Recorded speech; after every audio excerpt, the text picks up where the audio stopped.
Ladies and gentlemen, y'all might have a seat. I want to welcome everybody to the House Public Safety Homeland Security Committee meeting. We apologize for Tuesday, but we were backed up and we had too many things that needed attending to this week. If I might next say, if anybody has a cell phone, cut it off. If not, pay your fine at the door. Jerry. We have House Bill 186, Mr. Seltzer. And I will tell everyone again that this bill is for discussion today only. I'm glad to see that the Second Amendment groups have not lost their touch from last year. The emails were certainly flowing pretty fluidly. I don't know if any of the committee members got as many emails on 186 as I did, but it's nice to know that we're still respected and wanted up here by our friends and Second Amendment compatriots. Mr. Seltzer. Thank you, Mr. Chairman, members of the committee. Bring before you today House Bill 186. It's a measure that recognizes that the treatment of non-firearm related objects on school campuses has led to some unintended consequences that really called us last year as the legislature to act. Last year, with the passage of HB 826, this legislature act, in fact, this House acted in a unanimous way to decriminalize the mere possession of knives, chains, clubs, those kinds of things on school campuses, and hand those things over to the jurisdiction of school boards. In Cobb County and a number of counties around the state, young people, in ways that we would have never anticipated as a legislature, were subjected to harm's way and subjected to legal treatment that was well outside of the expectations of this legislature. I'll share some examples with the committee.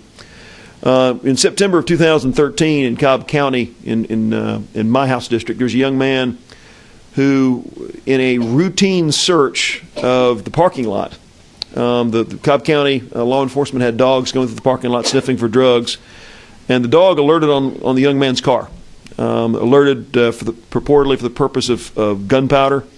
They had brought the young man out of school, opened his car up, and they found inside the car, they found some residual fireworks, firecrackers, and those kinds of things. Those weren't the issue. But as the police went through the young man's trunk, they found 2 fishing poles and a tackle box. Inside that tackle box were 3 fishing knives longer than the legal limit of 2 inches.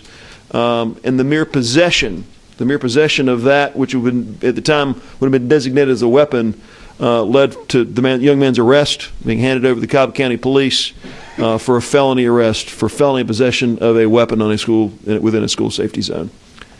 Within 1 month of that incident, a very similar circumstance happened where a young man actually skipped class, came back to school for ball practice, and there had been some chatter. Maybe he had been involved in some wrong things, so the administration of the school went out to search the young man's car, found nothing. There's no reason to believe he had done anything wrong, but they did find a EMT device that you use to cut people out of safety belts. This young man had actually been involved on the scene of an accident within the previous year, and had been some folks in a pretty bad car accident. The motorists were stuck inside their car and couldn't get out. And he was, as a 17-year-old, feverishly trying to cut through the safety belts to get these people out of the car. Ultimately, he did, got them out of the car. There was no explosion. But the circumstance of saving that family from the car reminded this young man the importance of being prepared. So in his personal car that he had at Allatoona High School that day had an L-shaped EMT safety device that's used exclusively for cutting seat belts. Well, the blade on that knife is longer than 2 inches. And the very fact that blade was in his possession, he was handed over to Cobb County law enforcement for felony possession of a deadly weapon in a school safety zone. Now, fortunately, we've got a great district attorney in Cobb County, Vic Reynolds. In all the cases didn't press charges against the young man. But the very fact that school officials did not have the discretion to make decisions about a young person with a safety knife in their car because the blade was longer than 2 inches and it was validly in his possession. The fact that their hands were tied and they had no other legal remedy other than to turn him over to law enforcement for felony treatment shocked my senses enough that we finally had to do something about this issue. As we brought HB 826 last year, folks came to me from all over the state, from middle Georgia, big cities, small towns, saying they'd seen these kinds of things. Folks have come to me from within DeKalb County, and we have a real issue as a state. This legislature worked on HB 826 last year, passed a bill out of then the Juvenile Justice Committee, passed unanimously in the House, passed near unanimously in the Senate. I think the only dissenting votes were just some uncertainty about the bill, and it was signed by Governor Deal earlier this year. Why am I before you today? Because HB 826, really by happenstance, happened to amend some of the same code sections that the much broader firearms bill HB 60 amended. My bill was signed at 8:45 in the morning by Governor Deal, and 2 hours later in Ellijay, he signed HB 60, Representative Jasper's bill, that because Representative Jasper's bill amended some of the same code sections and was signed 2 hours after mine, obviously repealing any code section that had been passed prior to that, HB 60 took precedence, and the operative part of this bill, providing the kinds of protections that we acted in an important bipartisan way to extend to young people and extended to really anybody in school safety zones, was wiped clean, leading me to have to file HB 186 again to try to solve that same problem this year. Working with Legislative Council to try to piece in what was adopted into code last year. We submitted 186 as a new version of last year's HB 826, and that's what brings us here today. In doing that, there have been some questions about the breadth of, does the code does our effort, or did our effort that we took at 186, did it make some mistakes in how we define school bus and some things? Those are the efforts we've been working with some advocacy groups around the state to try to perfect. And Mr. Chairman, I have before you today a substitute that if it pleases the committee, I'd like to offer some further small amendments to make sure we get it exactly right. But I think we've got a substitute for you today that I think all groups can get behind. I've got groups from across the political spectrum supporting this effort, because I do think we as a legislature have a duty to ensure that a granddad that's going to a high school football game that has a pocket knife in his pocket doesn't get felony treatment for carrying a weapon on campus. Those things, as we did last year, should be in the hands of school boards, in a university setting, in the hands of the Board of Regents or a school or university board of directors, so that things that don't go bang, knives, chains in the back of your car, a club, a baseball bat, is actually within the old definition of a weapon. Those things are purely within the province of school boards to manage within their specific school functions, on school buses, and within school safety zones. That's the impetus behind HB 186, and as it pleases the committee, I'd be glad to go word through the bill, if it pleases you. Thank you, Chairman Selsley. All right. Of course, we've said this is for a work session hearing on this bill. Did you say that you have a committee substitutes for this? I do. Do you have copies of it? I think you have them, Mr. Chairman, and we're working off of LC version 296416. TS? TS, yes, sir. That is the substitute? That's the substitute we've got, yes, sir. Very good. There are some further amendments I'd like to offer that are small and simple, but I think for discussion I think they'd be helpful to have. Very good. All right. This time we're going to call up, since this bill apparently has generated some interest in a lot of the people here in Georgia. We'll call up a few people who Mr. Chairman, if I could I highlight some things that address some specific concerns before you recognize some other folks briefly? Go right ahead. Thank you. And again, I'd like to thank folks. I know there's folks that are tuning in on the internet, and some folks here in the audience. I'd like to really thank folks for getting engaged in the issue.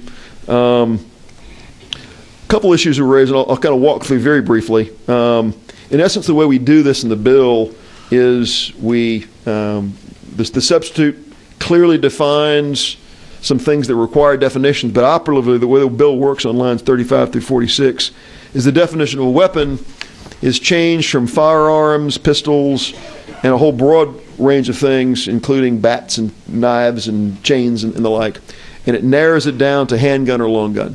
So for the purposes of the school safety zone provision that has felony treatment, handguns and long guns are those things that would continue to have felony treatment in a school safety zone unless it's one of the prescribed exceptions of law enforcement and so forth.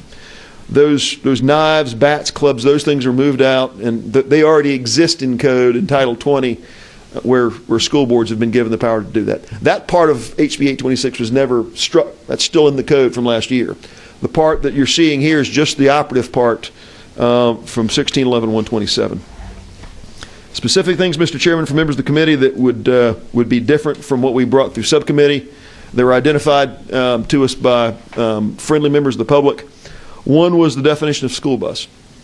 Existing law today, not in this bill, but existing law today creates a level of uncertainty that if parents and private cars are taking people to school events, there's the potential under existing law today for that to be treated as a school bus and thus a gun-free zone. I want to be very, very clear.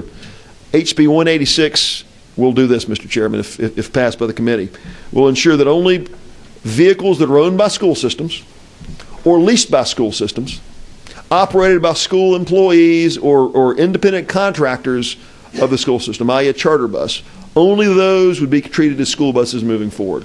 The substitute with a one-word change I'm going to suggest to make even further clear will clear that issue up completely. I thank folks to the emails they've gotten me. They've helped alert us to this issue to make the language exactly right, and I can commit to you, Mr. Chairman, members of the committee, and members of the public. As an ardent supporter of individual liberty and Second Amendment rights, I am committed to getting this right, to protect those rights and strike the balance we've got that exists, I think, unanimously across our legislature to not overstep, not allow things within school safety zones that would I don't want to misrepresent what we're doing. I want to be very clear what we're doing is define school buses very clearly, so there's no question about that for everybody.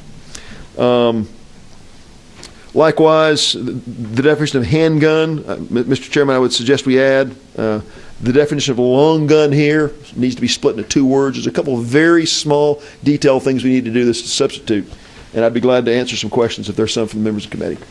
All right. Do we have any other questions at this point before we take a few? We've got a few people that want to give testimony today.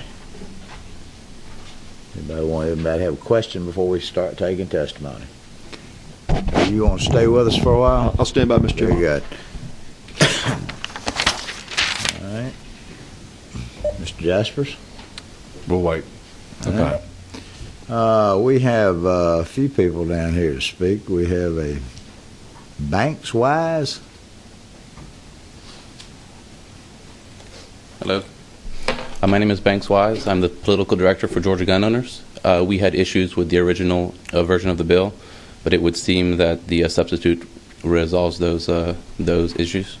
And if the amendments don't do anything bad, we have no problem with it. And I assume there's no questions since. Any questions? Thank you for being here. Thank you. All right. We have Mr. John Monroe.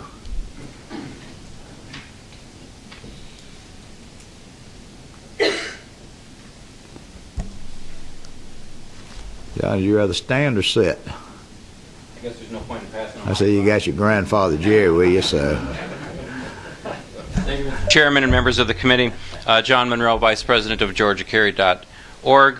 As I think most of the committee members know, we had some initial concerns about the bill, and we thank Chairman Setzler for working diligently to try to address those. The original version, I think, created some inadvertent new criminal provisions that we had problems with, but those have been corrected, and with the amendments that Chairman Setzler talked about, we fully support the bill. And I'd also like to thank members of the committee and some of the subcommittee that I know received a lot of constituent communications and diligently communicated back to the constituents and told them that their support was contingent on making sure that we didn't recriminalize or newly criminalize things that weren't intended.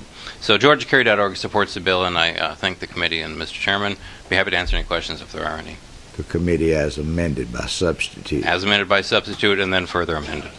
All right. Do we have any of the committee members have any questions? You have stunned me. You have absolutely stunned me that you haven't prompted a question. Thank you, Mr. Chairman. Very good. Thomas Weaver?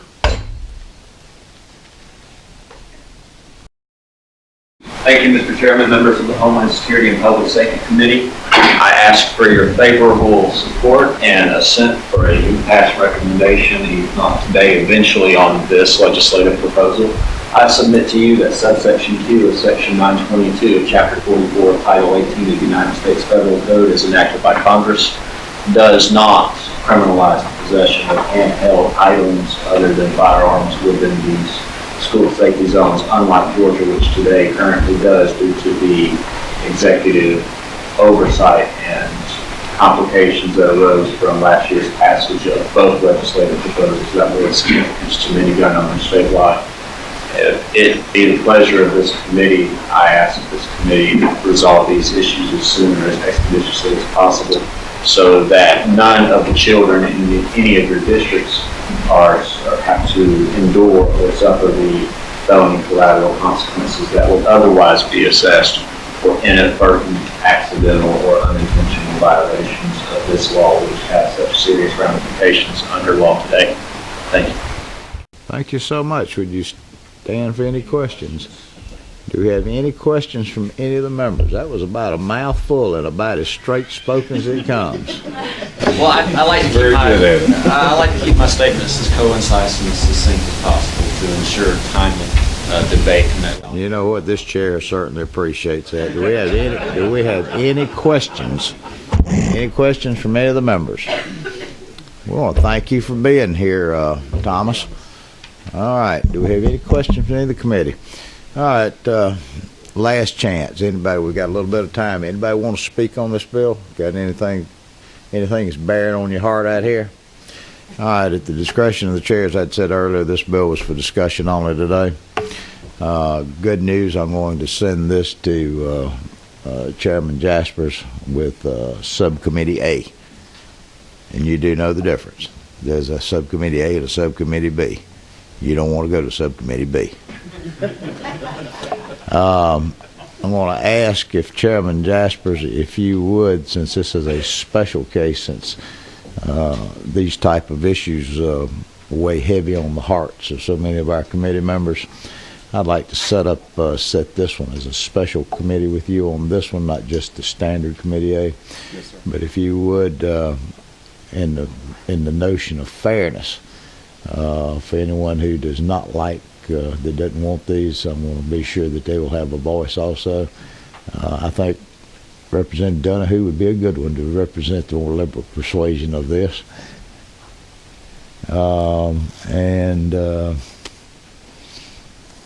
Mr. Petrie, would you like to serve on this? Love to, Chairman. I'll find out just exactly where your heart and soul is on Second Amendment rights.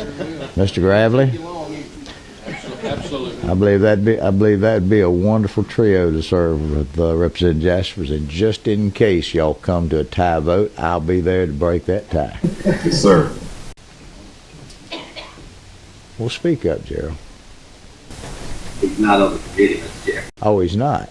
He's here for his interested party at my request. Oh, I am sorry. Well, you know what? We've had so many meetings together, and you've been here that I just assumed you was part of this meeting. Yes. Well, Mr. Gerald, would you like to serve on this? Very good. Ladies and gentlemen, I want to thank somebody number 25 wish to speak. Yes, sir. Mr. Chairman, thank you.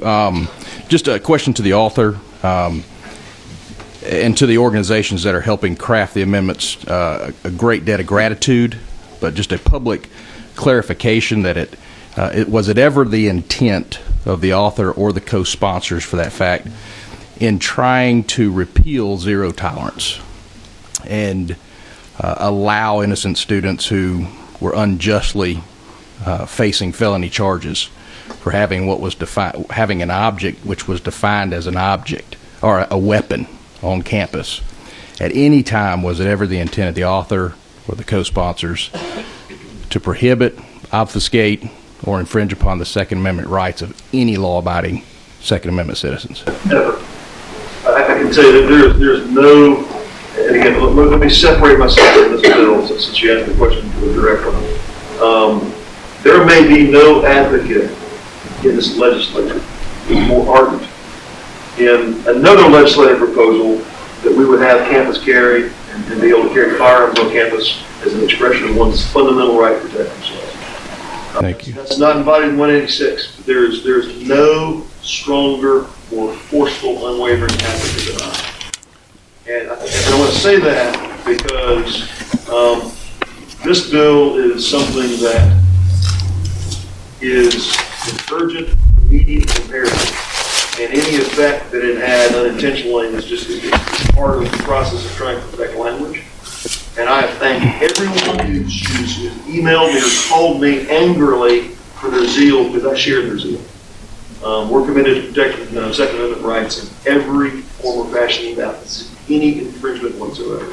Appreciate your play. Furthermore, Mr. Chairman, Have at it.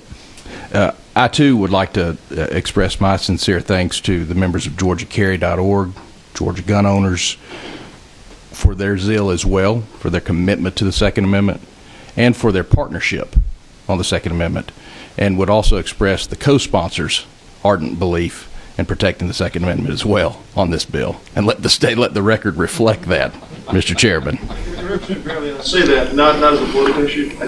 I don't think that just as I've said before, when we walk into a school campus, we don't shed our civil rights. We don't walk into a school campus and have to submit to separate water fountains or restrooms. Our civil rights follows everywhere we go. Our right to protect myself follows me whether I'm on a school campus or whether I'm in a legislative body. So I think it's important to understand that this is a political issue. It's an issue of what we do here. And I think it's a highlight of how strongly Georgians feel about the responsibility. Thank you, sir. Thank you, Mr. Chairman. Thank you. Chairman Jaspers. Chairman Setzler, thank you for your cooperative nature, and thank you for tolerating me in my first chairmanship of the Subcommittee A, and probably not doing as good a job as I should have getting everybody together on the same page on this, but I appreciate you working till late last night to come to a conclusion that I think really is positive for everybody, and I sure just my public thanks for you doing that and all the advocacy groups like Georgia Carry. Thank you. Well, that being said, I want to thank this committee for making me feel so warm and cuddly when it comes to our Second Amendment rights. Mr. Seltzer, thank you for bringing this bill forward. Thank you to the gentleman of GGO. Thank you to our friends with Georgia Carry, and thank you to all those folks out there in Radio Land for sending us all these emails and staying on top of this.